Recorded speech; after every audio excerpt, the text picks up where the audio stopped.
Well, right now, we're still on September 2nd. It's already 11 p.m. over here. However, in Japan, it's already September 3rd. If you guys know what I'm talking about, September 3rd is the birthday of the late Hana Kimora. If you guys did not know that, look it up. And the reason I say this, she would have been 25 years old right now if it wasn't for the cyberbullying that she went through. But all we can do is remember the great memories she had when she was alive as an amazing pro wrestler that we can enjoy. But for me, I want to say I want to dedicate this episode to her. I never knew much about her until I heard about her passing, but let's dedicate this for her. This is for Hana. So what we're going to be reviewing is day one of New Japan's latest tour, Burning Spirit. And then of course we got the final Rampage episode before we head to this Sunday's All Out. And of course, who levels up on NXT Levels Up. And of course, a couple of news updates, what's been going on in the world of pro wrestling. So, let's get ready for another episode of the Deleted Wrestle Zone.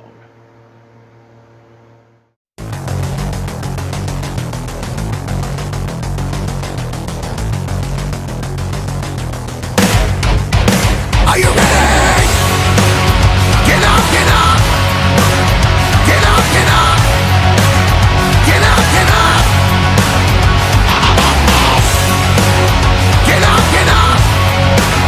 Get up, get up! Get up, get up!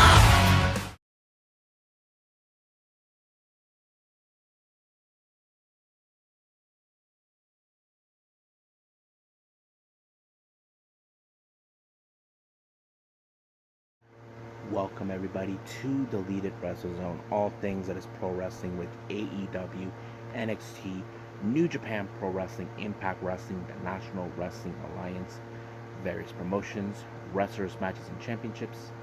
I am your host, Gerard here. So, let's begin with the latest tour of New Japan Pro Wrestling's Burning Spirit. This is day one, and it's started on the 2nd of September. Opening match, we have, of course, a pair of young lions from two different dojos within the New Japan brand. We're talking about the what's his name, Kosef Fujita, who we know he trains in the Tokyo dojo, and of course we have the DKC in the LA dojo. Now, if you guys remember, I think it was supposed to be Alex Coughlin in this tour, but however, DKC took over, was the suitable replacement. I have to say it was a pretty good, seeing a different side of DKC. As you guys know, I've seen DKC grown up a lot. I've seen him on Level Up, or not the NXT Level Up, the Level Up showcase that goes on here in San Diego, California. But I have to say he was amazing. I hope everybody are proud of him here in the States, that he is now doing something good for himself. And he picked up a very interesting win with a very tight submission, almost similar to a silencer, but it gave him the momentum that he needs, picking up a good victory. Next up, we have the House of Torture, Dick Togo, Sho, Yujiro Takahashi, and Evil taking on what's his name, Rohi Oiwa, and the members of Chaos, the current never openweight 6-man tag team champions, Yo, Yoshihashi, and Hiroki Goto. Now, these three men come out with this merchandise to say, no more House of Torture. Now, House of Torture has been nothing but problems since day one, since the formation. But however, the one person who's happy that someone is speaking out against it is none other than the ring announcer and timekeeper, Shibata. That sleazy little weasel, Evil, keeps slamming his opponent, not caring in the world. The guy has nothing to do with the match. He's just an innocent bystander. He doesn't care. But of course, whenever one of his opponents is facing it, he tells Shibata, get the hell out of the way. You don't want to get hurt. So, however, however, this time it did not happen. Shibata did not get slammed because Evil should have known you just pissed off Shibata too many times by slamming your opponents in through his table. But however, in this particular match, you know how these House of Torture plays these dang tricks. But however, it was of course Oiwa who fell victim by Yujiro Takahashi with the pimp juice. 1, 2, 3, it's over. Next up, we got Yado teaming up with 6 or 9, the former IWGP Junior Heavyweight Tag Team Champions, taking on the members of United Empire, consistent of the current Tag Team Champions, Francesco Akira, TJP, and of course, that sniveling little weasel from Legion, all the way from RevPro, who seems now he is a member of the United Empire. I'm talking about Gideon Gray. Yes, hopefully someone knocks his lights out because he's a weasel, and I think that's what makes him great. But however, it was of course, I was hoping that Yado would kick his butt because we have 2 of the toughest old timers. But I would have preferred Yado kick his butt. Trust me. But it was Master Wato who pinned him. But this match is telling both Francesco and TJP that they will be coming for those titles. But however, they are confident to believe that they will not lose to them this time. Next up, we got Bullet Club, Geto, Chase, and Balak Fale taking on the other members of the United Empire. We're talking about Henare, Great Khan, and Jeff Cobb. Now, these guys have been at war with each other, with these 2 groups. Jeff Cobb made it clear that he believes the Bullet Club, they're dead. They're over. They should be done. This is the United Empire time. But Bullet Club will not let any other faction rain on their parade. And they made that perfectly clear. But however, keep in mind, we have 2 sides of both sides. They have their one thing in mind, and that is the IWGP tag team titles that currently FTR has. So the obvious question is, who will be the lucky recipients? Well, in this particular case, right now the momentum went to United Empire, thanks to Henare when he applied the full Nelson lock onto that weasel Geto. And of course, this is not over between the Bullet Club and United Empire. Next up, we got Kushida teaming up with GBH, Hamna, and Makabe to take on Bullet Club, Hikuleo, Kenta, and Taiji Shimori. Now keep in mind, Kushida wants to have another shot of the IWGP Junior Heavyweight title, a title that he has held before, but the one person that beat him one time for that title was none other than Taiji Shimori. Now Ishimori has been trying to avoid him, but however, this particular match he's never going to. It was of course Hikuleo with a choke slam onto Hamna. They gave the Bullet Club the victory, but you can guarantee this feud between Kushida and Ishimori is far, far from over. Next up, we got Suzuki-gun, consistent of Yoshinobu Kanemaru, El Desperado, or as we know him as Despy, Taichi, and Zack Sabre Jr. taking on the members of LIJ. We're talking about Bushi, Hiromu Takahashi, Sanada, and of course, the master of Tranquilo style, Tetsuya Naito. Now keep in mind, Zack Sabre Jr. hasn't forgotten the humiliation he suffered at the G1 tournament thanks to Naito. You can tell that they are determined to finish Naito off, but however, in this particular case, it was, of course, El Desperado that picked up the victory, winning for his team. But however, this feud between Zack Sabre Jr. and Naito is never going to stop, because Zack Sabre is, of course, livid.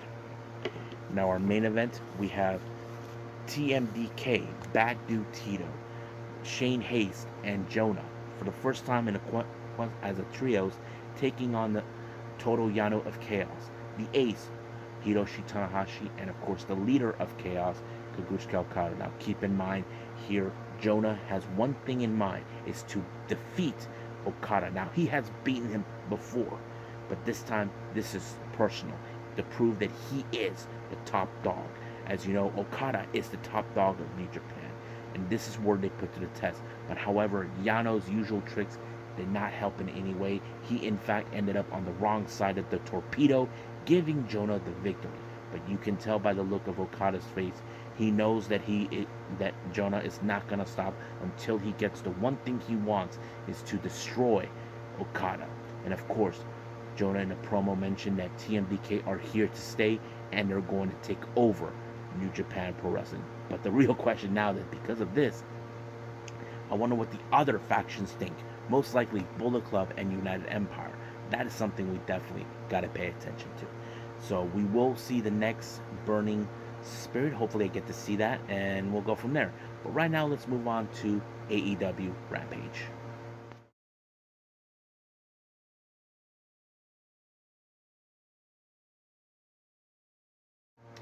Okay, AEW Rampage is the final one before we head to All Out.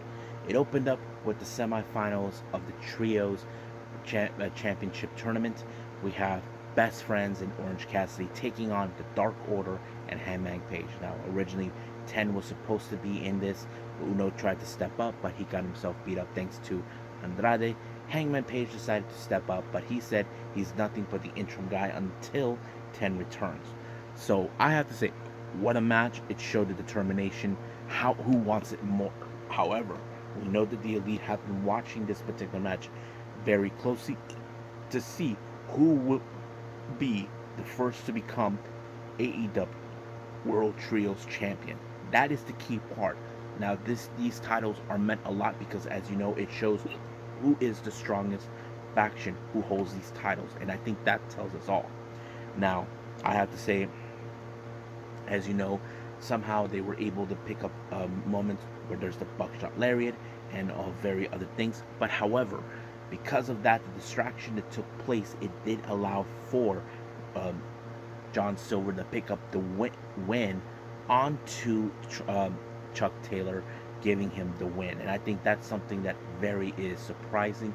Of course, John Silver pick up the win, but now they know they're going to be dealing with the Elite soon enough. As soon as they were having an interview about their amazing what they had, Don Callis shows up. Now, I don't know what Don Callis is doing, but I'm sure he's trying to get into the mind games of Hangman because he's trying to prove that he is nothing without them, that he betrayed them. To be honest with you, Hangman had nothing to do with, didn't want nothing to do with the Bucks because he hasn't forgotten how things been with him. So let's move on. We have Rey Fenix. As you know, he has not been a happy camper ever since that four-way match that took place on Dynamite. This time he takes on Blake Christian, of an amazing wrestler.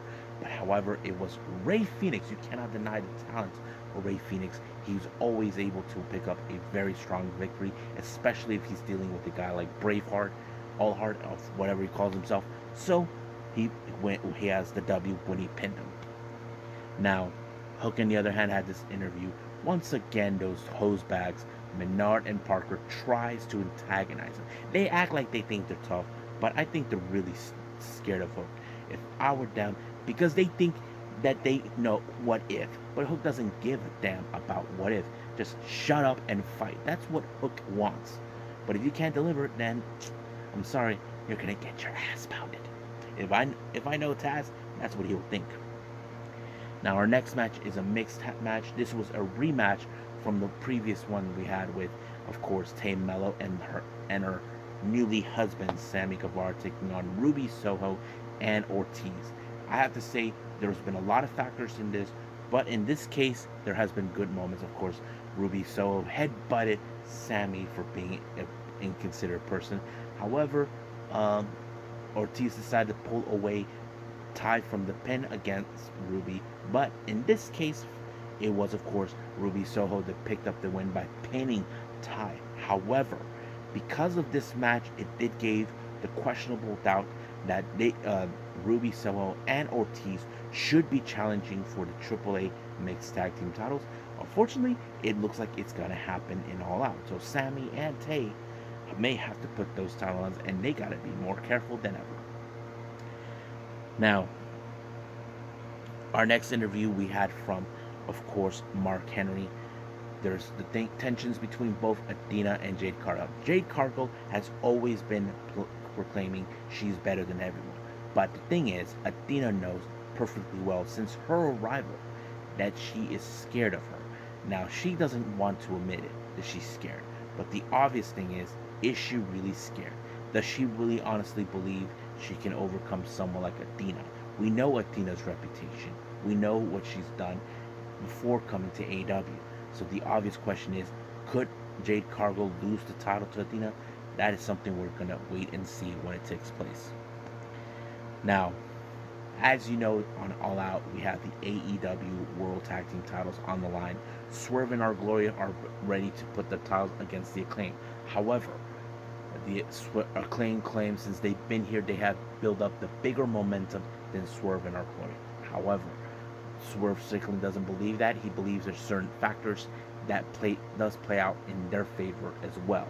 So that kind of tells us, okay, we see the Acclaim, they've been here since day one, but the obvious question is Swerve Strickland right about them, about certain things that he brought into question? We'll find out. Now, before anything else takes place, FTR shows up with Art Warlow to give a pretty good promo. But once again, we did not anticipate the arrival of one of the world's greatest tag teams, of course, the Motor City Machine Guns, but that sniveling little weasel, Sanjay, that decided to cross the line and decide to mention that Dax Harwood's daughter. I wouldn't mess with that, but hopefully Dax kicks his ass because we are expecting that. Now, our main event we have is QT Marshall versus Ricky Starks. Now, Ricky Starks was smart enough to lock the factory in their damn room. QT Marshall thought he had everything under his control, but except Ricky Stark played the smart game. However, Ricky Stark had to be more careful than he ever was. He had to protect his neck. But all of a sudden, Effen's factory shows up. I don't know who let them out, but I'm going to assume it had to be Powerhouse Hobbs. I'm going to explain why. As you know, this particular match, Starks knows that he has to deal with these weasels one way or the other. He took out Solo, he took out Cole Carter, and then after that, we saw Nick Comoroto. Oops, he got hit by the steel steps. But however, QT applied the Diamond Cutter. Ricky Starks kicked out, and he gave QT the spear. Then the Rochambeau 1, 2, 3. But however, that doesn't end there. Powerhouse Hobbs shows up really pissed off that QT did not finish the job. So, like the old saying goes, if you want something done right, you do it yourself. And that's exactly what happened. But Jericho, who's the guest commentator for this particular Rampage show, he is now blabbering, talking smack about, I'm going to destroy you, Bryan Danielson. This is what's going to happen to you. And of course, he shows up. So the obvious question is, will the Lionheart prevail against the American Dragon? Well, we'll find out in All Out. So we'll get to you guys there on All Out this coming Sunday. So let's move on with our final review in NXT Level Up.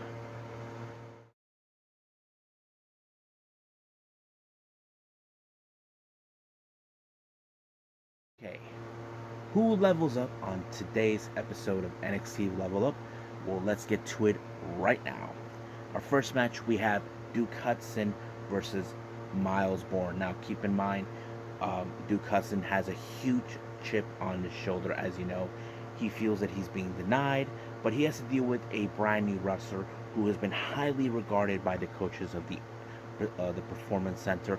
That puts out a good momentum for him. However, does Miles Bourne have what it takes to take out a big Australian wrestler coming to NXT? Well, the obvious question, it did not. Apparently, Duke Hudson took out Miles Bourne with the big boot right in the face. 1, 2, 3. Good night. Now, Dante Chen, as you know, he has a pretty interesting interview, gave his thoughts about Zai Quinn, who is his opponent for the main event. Now, Dante Chen, you know, is the only wrestler coming out of Singapore wrestling in WWE. So he made a very good point about himself, that he will be okay for this, but the obvious question is Zai Quinn, since he has no one to cheer him on. So basically, he made some fantastic points about him. Now, our next match, we have Ariana Grace, who is looking for peace. She takes on Erica Yan, who we haven't seen for quite some time. But according to Pseudo, he said that she's been working on herself, trying to heal up from her back, and all this and that. So basically, she did a little bit of the improvement. But however, when it comes to Ariana Grace, you know her background as an MMA fighter, judo fighter, that always helps her to win her matches. Now, when you would have assumed that Erica Yan would have had the opportunity, nope, it was in fact Ariana. And once again, her so-called peace continues on. Now, our main event, we have Dante Chen taking on Zion Quinn. Now, we know Zion Quinn, who he is. He is dangerous, he is vicious. We know he can do certain things, and I'm sure Dante Chen is fully aware. But everything he did not put him away. But however, it was Zion Quinn who walked out as the victor, giving him the big boost on this one. So we now know who leveled up: Duke Hudson, Ariana Grace, and Zion Quinn. So I think that's pretty much with our reviews. I believe it's time for our latest news updates.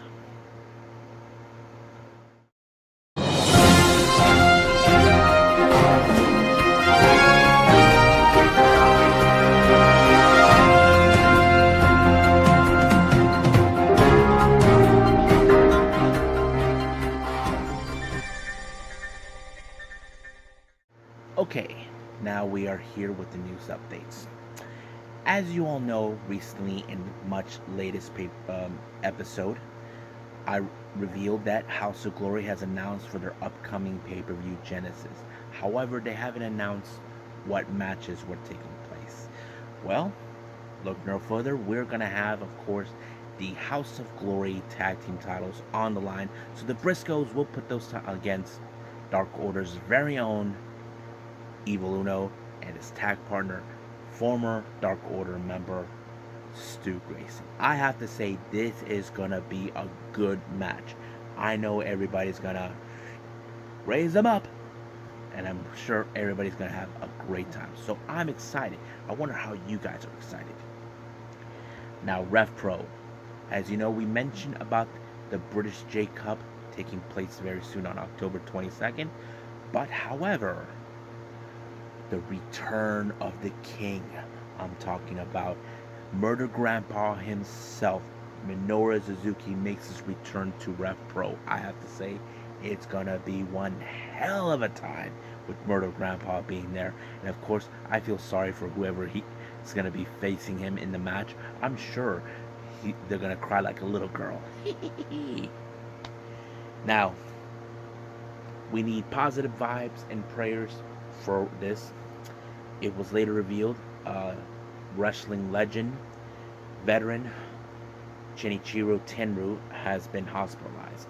Now, the cause of the hospitalization was due to a cervical spinal cord injury. So basically, this could be a little bad. Now, you know that this type of injury is not good, but let's make some prayers and give positive vibes to Tenryu. As you know, he's gonna need it to hopefully he makes a full recovery. Now, finally, as you know, we have that brand new promotion known as Garden State Pro. I haven't yet to see the latest event, Thy Kingdom Come, but however, as you may have known, they have announced championship matches taking place. We already crowned a brand new champion. However, that does not end there. We're gonna have, of course, the Garden State Pro Openweight Tag Team titles, and they're going to have a tournament taking place on Dynasty Clash that will be taking place on the 16th of September. But this time we're going to have, they announced for two teams that will be participating. That is Mike Bennett and Matt Taven, OGK, to take on Anthony Henry and JD Drake, the Workhorsemen. I have to say, as Jim Ross would say, it's going to be a slobber knocker. I would love to see this match. I know it's going to kick some major slobber knocker ass. Trust me. So, I'm excited. I hope you guys get excited. So, I think that's pretty much it what we have for our news updates. So, I believe it's time to call it a day. Well, I hope everybody enjoys this episode. I know this is very short in some ways because I did the whole episode on Pro Wrestling Noah, and now I did this. I wanted to separate them because I feel it was going to be too much, but luckily I was able to do everything in time. Time was calculated very well for me. So coming up, I did look in the schedule for New Japan. We are going to have more on the Burning Spirit tour for day 2. Still don't know yet when it will come out. We do have Choco Pro as well. If there's anything else, but also we cannot forget we got WWE's Clash at the Castle or whatever it's called. I'm excited for it. I hope everybody is. Now I'm probably gonna watch this event with my brother. I'm not sure if I'm gonna be reviewing, but if there's some good matches I do enjoy, I will review that. But we'll see what happens then. But for now, I will see you guys in the next DWZ time. Same DWZ channel. I must bid all of you adieu. So, goodbye. Mwah. And have a nice day. Bang.